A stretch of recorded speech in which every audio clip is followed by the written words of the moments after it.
बिस्मिल्लाहिर्रहमानिर्रहीम। अस्सलामु अलैकुम स्टूडेंट्स, उम्मीद आप सब खैरियत से होंगे। Management accounting from the book of cost accounting by Madsen यूजरे, chapter number 24, cost volume profit analysis and question number 7 from the exercise. Last video में हमने क्वेश्चन की पहली 3 रिक्वायरमेंट्स को कर लिया था। अभी हम जो है वो क्वेश्चन 7 की जो फोर्थ रिक्वायरमेंट है, फिफ्थ रिक्वायरमेंट, उसके ऊपर बात करेंगे। क्वेश्चन 7 की जो फोर्थ रिक्वायरमेंट है उसमें क्या कह रहा है, the increase in sales needed to make same 98,000 profit. हम सेल्स को इंक्रीज, सेल की जो इंक्रीज है वो रिक्वायर्ड है कि कितना सेल में चेंज करें, कितना सेल में इंक्रीज लाएं कि हम सेम 98,000 9800 प्रॉफिट अर्न कर लें, जो कि ओरिजिनल क्वेश्चन में भी दिया हुआ है। Assuming that the fixed cost increased by $2,167 and variable cost by $800, आप फिक्स कॉस्ट भी इंक्रीज कर रहे हैं, आप वेरिएबल कॉस्ट भी इंक्रीज कर रहे हैं, ठीक है, 80,000 सेल्स लेवल पे जो कि सवाल में दिया हुआ है।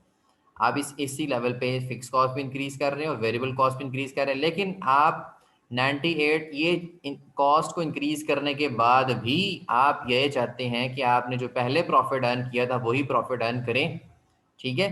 तो वही प्रॉफिट अर्न करने, कॉस्ट को इंक्रीज करने के बाद वही पुराने वाला प्रॉफिट अर्न करने के लिए हमें कितनी सेल्स बढ़ानी होगी।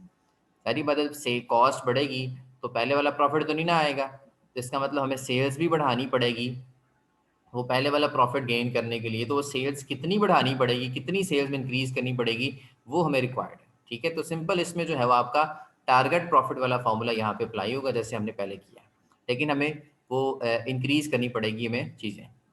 तो यहाँ पे सिंपल हम जो है वो पहले जो हमें चेंजेस बताई गई हैं 80,000 सेल्स लेवल पे उसको हम कर लेते हैं, ठीक है। उसके बाद फिर हम इसको फॉर्मूले में पुट कर देंगे। तो क्वेश्चन नंबर 7 की फोर्थ पार्ट में जो हमें न्यू फिक्स्ड कॉस्ट बताई है फोर्थ के हवाले से। अच्छा, अब जो आपने फिक्स्ड कॉस्ट निकालनी है ना, फिक्स्ड कॉस्ट की जो इंक्रीज करनी है ना, अब आपने यहाँ पे जो है वो क्वेश्चन 7 की जो थर्ड पार्ट में फिक्स कॉस्ट हमने न्यू निकाली थी ना, new variable cost, new fix cost, उसको नहीं देखना आपने, ठीक है। अब आपने ओरिजिनल को देखना है, ओरिजिनल को देखना है और जितनी उसने इंक्रीज बताई है वो आपने यहाँ पे लिख लेनी है। लेट्स सपोज हमारे पास ओरिजिनल फिक्स कॉस्ट कितनी थी जो हमारे सवाल में, ठीक है, 46,200 सवाल में हमारे पास जो 20 और 26,200 यानी कि 46,200 है। तो ये जी। ओरिजिनल को हमने देखना है, किसी दूसरी रिक्वायरमेंट से हमने फिक्स कॉस्ट नहीं उठानी, ठीक है। जब भी किसी रिक्वायरमेंट में फिक्स कॉस्ट को बढ़ाने या कम करने की बात की जाए या वेरिएबल कॉस्ट को बढ़ाने या कम करने की बात की जाए तो हम ओरिजिनल डाटा में से वेरिएबल कॉस्ट या फिक्स कॉस्ट को लेंगे और फिर उसमें इंक्रीज करेंगे। किसी रिक्वायरमेंट में से फिक्स कॉस्ट या वेरिएबल कॉस्ट नहीं उठाएंगे, ये बात जहन में रखना, जहाँ पे स्टूडेंट्स बहुत गलती करते हैं, ठीक है। वो थर्ड रिक्वायरमेंट से फिक्स कॉस्ट उठा लेंगे और इसी में इंक्रीज कर देते हैं। ऐसा नहीं करेंगे, हम ओरिजिनल उठाएंगे। ओरिजिनल हमने ले ली 46,200 है, ठीक है। और हमने इसमें इंक्रीज कितनी करनी है, हमारी जो इसमें इंक्रीज है वो 2,167 या 2,167 इसमें इंक्रीज करेंगे, 2,067, ठीक है। तो यहाँ पे अब इसको ऐड अप कर दें तो कितना आ जाता है हमारे पास आंसर, ये 48,000 समथिंग बन जाएगा, 48,000 48,367 थ्री सिक्सटी 367 सेवन बन जाएगा ना, जी। 367। और इसी तरह से न्यू वेरिएबल कॉस्ट भी हम निकाल सकते हैं, वो भी हमने ओरिजिनल लेनी। ओरिजिनल हमारे पास क्या थी पहले, 19,000, 5,000, 24,000 24,000। तो जी। 24,000 सबसे पहले आ जाएगी और कितनी हमने इसमें इंक्रीज करनी है जी, 800 इसमें हमने जो है 800 इंक्रीज करनी है। सिंपल हमारे पास 24,800 हमारे पास वेरिएबल कॉस्ट आ जाएगी। दोनों कॉस्ट को चेंज कर लिया, अब हम फॉर्मूला लगा के जो है वो वहाँ से कर सकते हैं। फॉर्मूला क्या है जी, बेसिकली ब्रेक इवन पॉइंट, बल्कि यहाँ पे तो हमें सेल्स वॉल्यूम चाहिए ना, ब्रेक इवन पॉइंट तो नहीं चाहिए हमें, उसने सेल्स वॉल्यूम पूछा है, सेल्स वॉल्यूम और हमें 98,000 प्रॉफिट चाहिए ना, needed for 9800 profit। 9800 प्रॉफिट के लिए हमें सेल्स वॉल्यूम कितना रिक्वायर्ड है, ठीक है। तो फिक्स्ड कॉस्ट ये वो हमारा जो है टारगेट प्रॉफिट वाला फॉर्मूला अप्लाई होगा यहाँ पे, प्लस इसमें हमारा जो टारगेट प्रॉफिट है वो कितना है जी, 9800 है। और हम डिवाइड किस पे कर देते हैं इस सारी को, इसको हम जो है वो सी एम रेशो पे हम इसको डिवाइड कर देते हैं।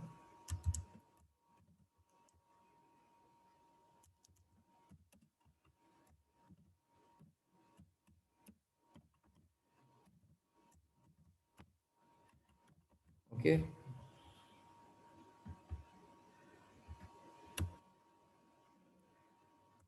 फिक्स कॉस्ट हमारे पास जो अभी निकाली है वो कितनी है, 48,367 प्लस टारगेट प्रॉफिट आपके पास कितना है जी, 9800 को एड अप कर लेंगे। और सी एम रेशियो अभी हमने निकाली नहीं है, सी एम रेशियो को निकालना पड़ेगा। तो सी एम रेशियो के लिए हम पहले कंट्रीब्यूशन चाहिए, हमें कंट्रीब्यूशन भी चेंज होगी। यहाँ पे हम वर्किंग 4 कर लेते हैं, राइट। तो कंट्रीब्यूशन आपको पता है उसने कहा था 80,000 सेल्स लेवल पे उसने ये दोनों चेंजेस की ना, तो फिर हम डायरेक्ट कर देते हैं सेल्स में से हम वेरिएबल कॉस्ट माइनस कर देते हैं। मैं फार्मूला नहीं लिख रहा, ऊपर लिखा हुआ चूंकि formula sales minus variable cost. तो सेल्स हमारे 80,000 है और वेरिएबल कॉस्ट निकालनी वो कितनी, 24,800। हमारे पास कंट्रीब्यूशन कितनी आ जाएगी, ये 55,200 के करीब हमारे पास आंसर आ जाएगा। जी सर। अब सी एम रेशो हम निकाल सकते हैं यहाँ, C M ratio contribution over sales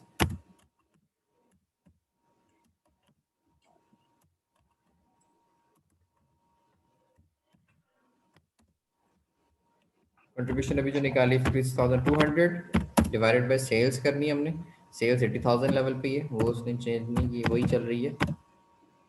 और ये हमारी कितना आंसर आ जाता है, कितने परसेंटेज निकलता है आंसर, 69% हमारे पास जो है इसका आंसर आ जाता है, ठीक है। इसी जी को हम फॉर्मूला पुट कर सकते हैं, 69% को अगर हम फॉर्मूला पुट करें तो ये हम इसकी परसेंटेज अगर हम खत्म करें तो 0.69 आ जाएगा, जी 0.69।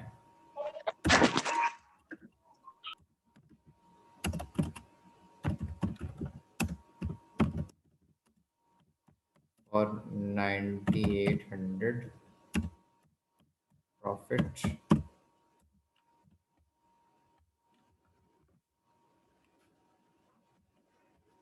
ठीक है। अब यहाँ पे इन दोनों को एडअप कर दें, दोनों जो कॉस्ट है आपके पास 48,367 को 9800 में एडअप करें, तो ये ऐड करके कितना बन जाएगा, ये ऑलमोस्ट 58,000 समथिंग बनेगा, जी सर। 8,000। सर 58,167। डिवाइड कर दें इसको 0.69 पे, सर 84,300।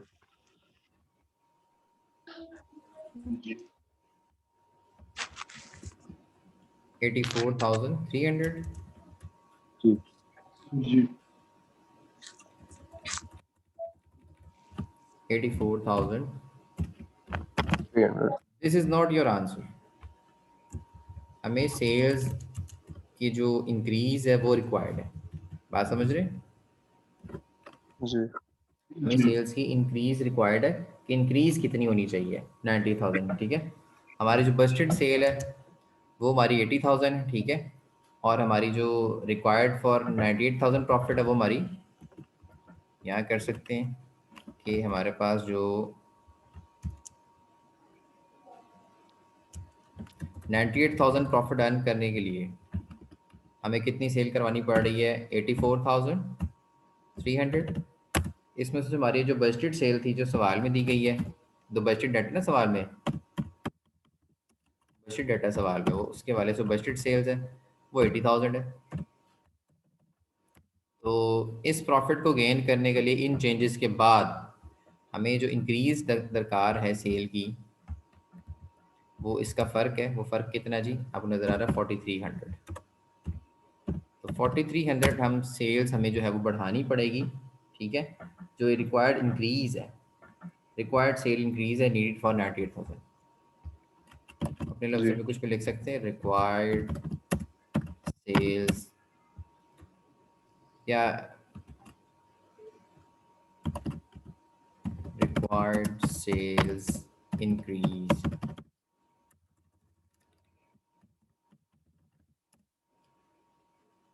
ठीक है। ये मेरी रिक्वायर्ड सेल इंक्रीज है नीडेड फॉर 98,000 प्रॉफिट, ठीक है। Needed for 9800 profit.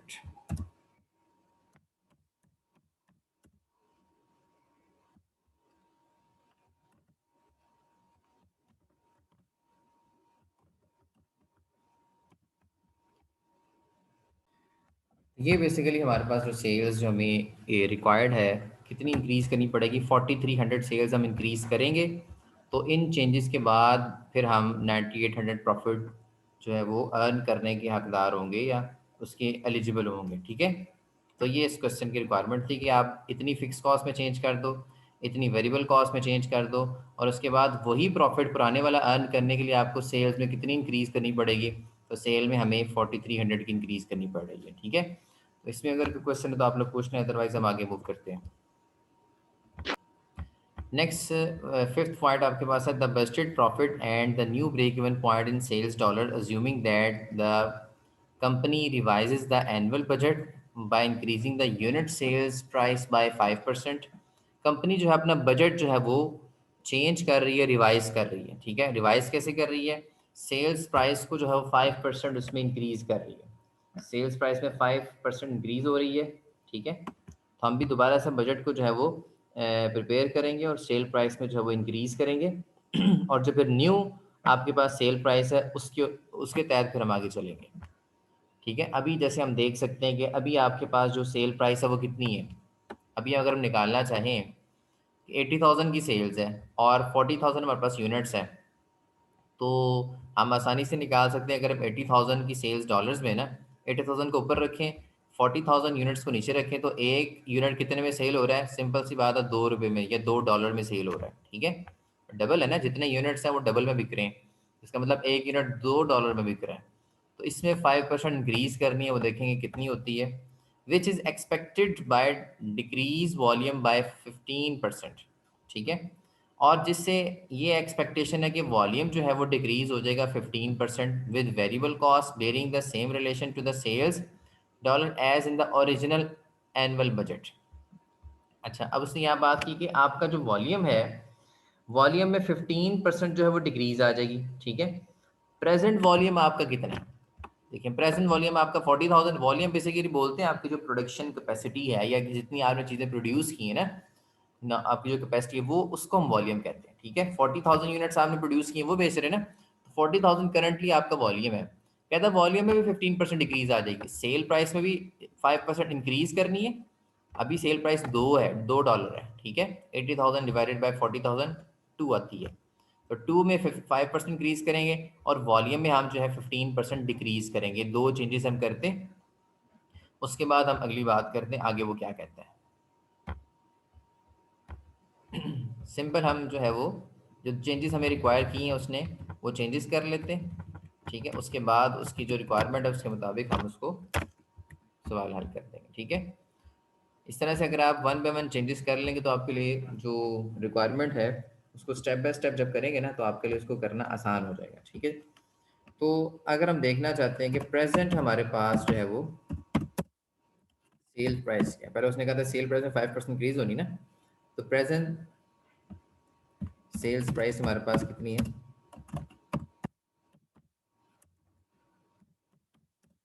वो हम निकाल सकते हैं यहाँ पे ना। यहीं पे आप लिख सकते हैं कि 80,000 सेल्स डॉलर्स को डिवाइड कर दें अगर हम 40,000 पे, तो इस तरीके से हम प्रेजेंट सेल्स प्राइस हमारे पास कितनी आती है, 2 आ जाती है, ठीक है जी। इसमें हमने जो है वो इंक्रीज क्या करनी है, ठीक है। 5% इंक्रीज करनी है हमने।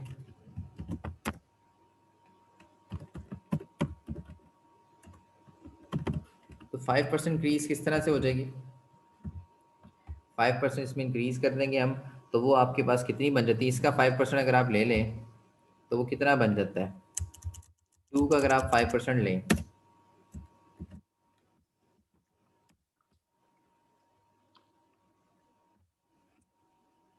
इसको 5% से आप मल्टीप्लाई कर दें, सर 0.1।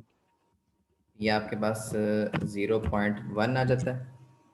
जी ठीक है, ये अब आपकी 5% इंक्रीज है, तो इसको इसमें ऐड कर दें। ऐड ही करेंगे ना, इंक्रीज तो ऐड होती है।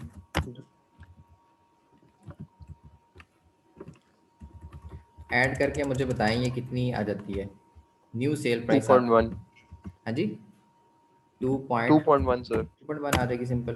ठीक है, तो जी ये आपकी न्यू सेल प्राइस आ गई, और ये पर यूनिट निकालिए, न्यू सेल प्राइस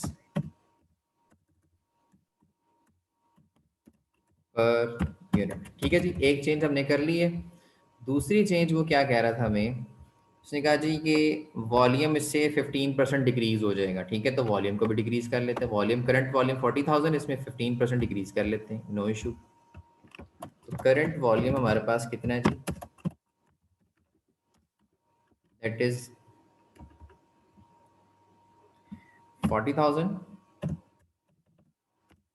इसमें हमने डिक्रीज करनी, तो डिक्रीज के लिए हम जो है वो लेस कर देंगे, 15% डिक्रीज है।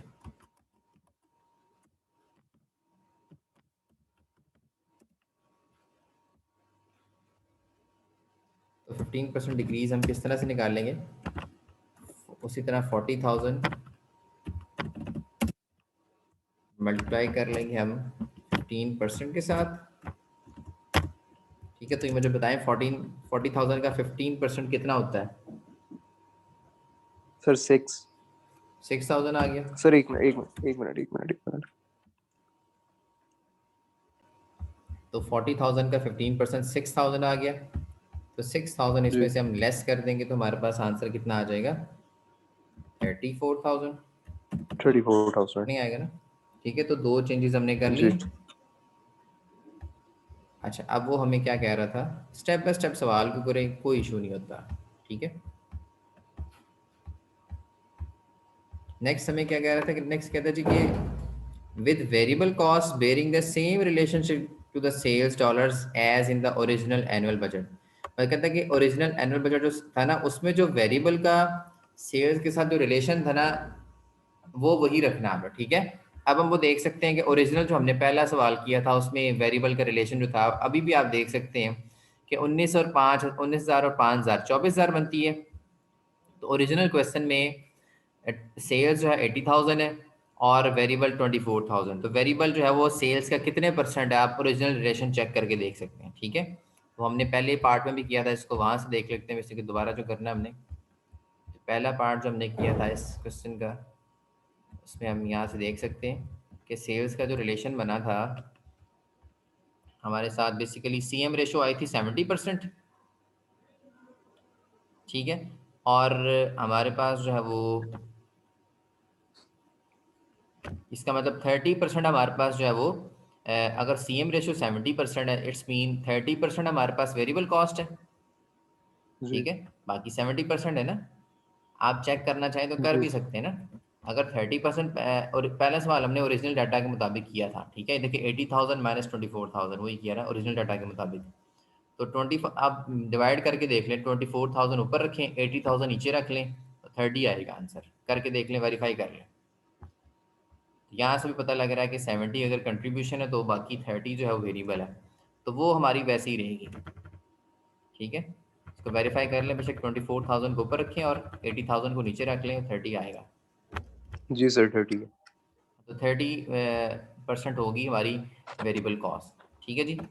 जी अच्छा, कहता है जी bearing the same relation to the sales in original annual budget. ठीक है, अब हमने करना क्या है यहाँ पे, the budgeted profit and the new break even point. Budgeted profit बताना है आपने, प्रॉफिट भी निकाल के दिखाएं और न्यू ब्रेक इवन पॉइंट भी निकाल के दिखाएं, सेल्स डॉलर। ठीक है, बाकी जो एज्यूम करना था ना सारा का सारा वो हमने कर लिया। क्या ख्याल है? हमें ये भी पता लग गया है कि वो न्यू सेल प्राइस कितनी आ गई है। हमें ये भी पता लग गया कि वॉल्यूम डिक्रीज होकर कितना हो गया, ठीक है। और हमें अब ये भी पता है कि जो सेल का और जो वेरिएबल कॉस्ट का रिलेशन है वो कितना है, वो 30 का है, ठीक है।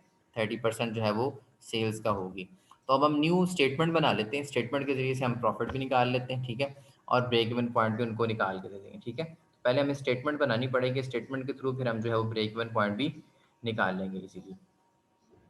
तो सबसे पहले हम जो है वो स्टेटमेंट देख लेते हैं। स्टेटमेंट, न्यू स्टेटमेंट हमें बनानी पड़ेगी इस डाटा के मुताबिक, जो मैंने आपको पहले स्टेटमेंट स्टार्ट में बनवाई थी ना कि सेल्स। अब देखने के सवाल में जो सारी चीज़ें वो सारी लिखनी पड़ेंगी हमें। सेल्स हमारे पास कितनी आ गई है, अब सेल्स दोबारा से कैलकुलेट करनी पड़ेगी क्योंकि हमारा प्रोडक्शन वॉल्यूम कितना हो गया, न्यू वॉल्यूम 34,000 है, ठीक है जी। और हमारी जो न्यू सेल प्राइस है वो कितनी आई है, 2.1, राइट। तो हमारी जो न्यू सेल प्राइस बनेगी वो कितनी बनेगी, ज़रा निकाल के दिखाएं इसको। जी sir. New new production volume और new sale price, new sale price कितनी बन जाएगी? सर 71,400। 71,400 न्यू सेल प्राइस बन गई। तो वेरिएबल कॉस्ट का जी अब किस तरह से आएगी वेरिएबल कॉस्ट, उसने आपको रिलेशन बता दिया था, ठीक है, कि वेरिएबल कॉस्ट है उसका वो पुराने वाला रिलेशनशिप आपने लेना है यहाँ पे, ठीक है। तो वेरिएबल कॉस्ट आप यहाँ पे आप देख सकते हैं कि वो कितनी बनती है, तो निकाल के देख लें ज़रा। ये 71,400 का अगर हम 30% लेते हैं। अच्छा, अब यहाँ से हम जी यूँ सर, भी ले सकते टोटली हैं, टोटल वेरिएबल कॉस्ट ले लेते हैं हम, ठीक है। बजाय से कि हम डिवीजन में जाएं जिस तरह सवाल में थी, तो उसमें उसको खास फ़ायदा नहीं है हमें। तो हम टोटल वेरिएबल कॉस्ट लेते हैं, 30% आएगी ना इसका, 71,400 का हम 30% ले लेते हैं, ठीक है। अगर डिवीजन में करके करेंगे तब भी आंसर वही आना है, इस तरह भी आंसर वही आना है, ठीक है जी। मुझे बता दें कि ये कितनी फिर आ जाती जी है आपके सर। पास, 21,420। 21,420, जी ठीक है, राइट। इसके बाद हमारे पास कंट्रीब्यूशन कितनी आ जाएगी यहाँ पे,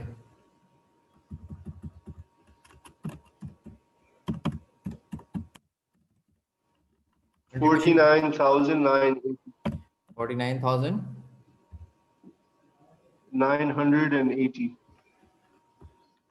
980। 980, ठीक 80। है। जी सर। इसमें से लेस हम जो हमने प्रीवियस जो स्टेटमेंट पढ़ी हुई ना उसके अकॉर्डिंग कर रहे हैं, ठीक है। फिक्स कॉस्ट की हम टोटल ले लेते हैं, टोटल फिक्स कॉस्ट कितनी है हमारे पास, ठीक है। जैसे कि हम वेरिएबल को डिवीजन में नहीं किया, इसको भी वैसे कर लेते हैं, टोटल फिक्स कॉस्ट। तो वो तो चेंज ही ना होती हमारे पास, ना उसने इस नो सर। नो उसने सर। इस रिक्वायरमेंट में चेंज की है, ठीक है। तो हम भी नहीं चेंज करेंगे, ठीक है। तो फिक्स कॉस्ट हमारे पास 20,000 46,200। 46,200 है, ये तो 46,200 बन जाएगी हमारे पास। तो ये जी 46,200 हम यहाँ से कर लेते हैं, ठीक है। अब हम यहाँ से देख सकते हैं कि हमारा जो है प्रॉफिट कितना आता है। मुझे बताएं ज़रा कितना प्रॉफिट आता है। तो प्रॉफिट फ्रॉम ऑपरेशन आया है, वो कितना आ गया होगा, 3,780। कितना आया है, 3,000। 3,780। हाँ, ठीक है, ये आपका प्रॉफिट आ गया, ठीक है। तो बजाय से कि आप डिवीजन में जी जाएं, टोटल वेरिएबल कॉस्ट की डिवीजन करें, उनकी परसेंटेजेस निकालें, फिक्स कॉस्ट को अलग लिखें, आप टोटल करके भी लिख सकते हैं, कोई इशू नहीं। क्योंकि हमारा जो ऑब्जेक्टिव है वो क्या है, असल हमें प्रॉफिट फ्रॉम द ऑपरेशन बताना है, तो हम इस तरह से भी बता सकते हैं। बात समझ आ गई? तो प्रॉफिट जी फ्रॉम सर। ऑपरेशन हम इस तरह से उसको एक्सप्लेन कर देंगे, टोटल में चीज़ें ला के। अच्छा, अब उसने हमसे पूछा था न्यू ब्रेक इवन पॉइंट। एक तो उसने पूछा था कि द बजटेड प्रॉफिट आपने बताना है, वो हमने बता दिया उसे, जो प्रॉफिट फ्रॉम ऑपरेशन था ना, जैसे ये था, इसी तरह से हमने उसको बता दिया। ठीक है। आप इस तरह से अगर करना चाहते हैं इस तरह से भी कर सकते हैं बेशक, ठीक है, कि जिस तरह से ये इसने सेल रखी है आप भी सेल रखें, इसी तरह फिक्स कॉस्ट रखें, वेरिएबल कॉस्ट रखें, ठीक है, और टोटल कॉस्ट निकालें यहाँ पे और फिर प्रॉफिट निकालें, ऐसे भी कर किया जा सकता है, ठीक है। जैसे हमने किया वैसे भी किया, क्योंकि हमने बेसिकली तो उसको बताना ना प्रॉफिट फ्रॉम ऑपरेशन, हम जिस स्टेटमेंट वाइज भी उसको बना के बता सकते हैं। क्लियर है? अच्छा, उसके बाद यहाँ पे न्यू ब्रेक इवन पॉइंट हमने फाइंड करना है, ठीक है। तो वो अब हमारे लिए कोई प्रॉब्लम नहीं है new break even point find out करने की। तो ब्रेक इवन का फॉर्मूला लिखें, ठीक है। तो हमारे पास क्या जी, फिक्स्ड कॉस्ट हमारे पास अवेलेबल है। फिक्स्ड कॉस्ट को डिवाइड कर देना हमने सीएम रेशियो पे। अगर हमारे पास सीएम रेशियो अवेलेबल है, निकालनी पड़ेगी, ठीक है ना। हमने अगर 30% यहाँ पे यूज़ किया है, ठीक है, इसका मतलब सीएम रेशियो हमारे पास कितनी है, 70% है, ठीक है ना। क्या ख्याल है? जी सर, ठीक। अगर आप निकालना चाहते हैं तो दोबारा से बेशक निकाल लीजिएगा। तो 70% ही है, क्योंकि यहाँ पे वेरिएबल कॉस्ट अगर 30% में ली हुई है तो इट मीन सीएम रेशियो 70% 70%। 70% है, ठीक है। वैसे भी आप कंट्रीब्यूशन इसको और इसको डिवाइड करके देख लें, 49,980 को ऊपर रखें, इसको नीचे रखें, देन भी 70% आ जाएगा, ठीक है। क्योंकि ये जो पोर्शन हम ज़ाहिर कर रहे हैं ना, अगर हम इसको यहाँ पे 100% लेते हैं, ये हमारा 30% शो हो रहा है, इट्स मीन ये हमारा क्या जी 70% है, ठीक है जी। ये 30% है, ये 100 है, तो ये 70 है। तो ये हम डायरेक्ट जो है यहाँ पे फॉर्मूले में वैल्यूज पुट कर देते हैं, बजाय से कि हम दोबारा से इंक्लूड करें इसको। तो फिक्स कॉस्ट हमारे पास 46,200, उसमें कोई चेंज नहीं थी। और हमारे पास जो है वो कितना आ जाएगा, 70% को 0.70 लिखेंगे हम, ठीक है। तो ये ब्रेक इवन पॉइंट जो हमारे पास न्यू आ गया है वो कितना है जी, 66,000 सर। 66,000।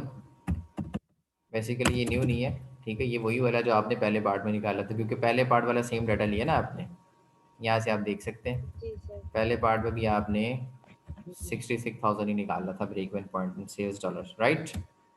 तो इसी तरह से हम इसको करेंगे जी। ये आपका फिफ्थ पार्ट था, ठीक है।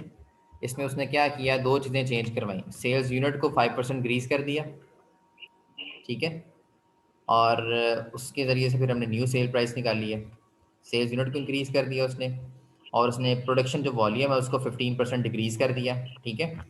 और कहता जी कि हमें न्यू सेल्स, न्यू मतलब प्रॉफिट जो है, प्रॉफिट फ्रॉम ऑपरेशन, इस डाटा के मुताबिक प्रॉफिट निकाल के दिखाओ, और न्यू ब्रेक इवन पॉइंट।